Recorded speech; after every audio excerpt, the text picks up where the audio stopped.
we would like to have you do India. I mean, those were the words. So that's India, become a piece of geographic lore. Do India. Yeah, and that's how it happened. That's how it was. That was it. I informed myself as best as I could. In the meantime, also got my equipment together, which meant, camera-wise, Linhof, Rolleiflex, Leica, and Graflex.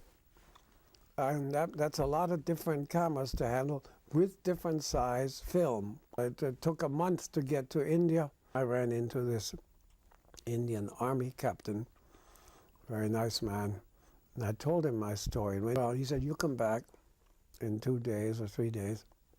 I went back, and there was my ambulance, for which I paid $600, $500 or $600, I'm not quite sure.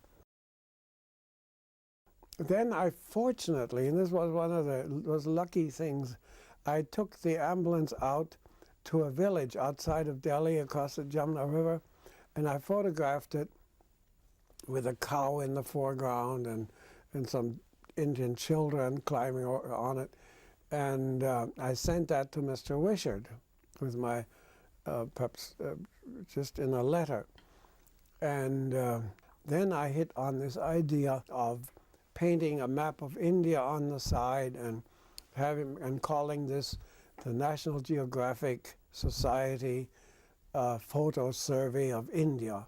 I did that in Urdu and Hindi, the American flag on one door and the geographic flag on the other. The whole thing looked pretty official. I was invited by the Maharaja of Jaipur, who said, well, if you go to Bundi on the way, why don't you come by and see me?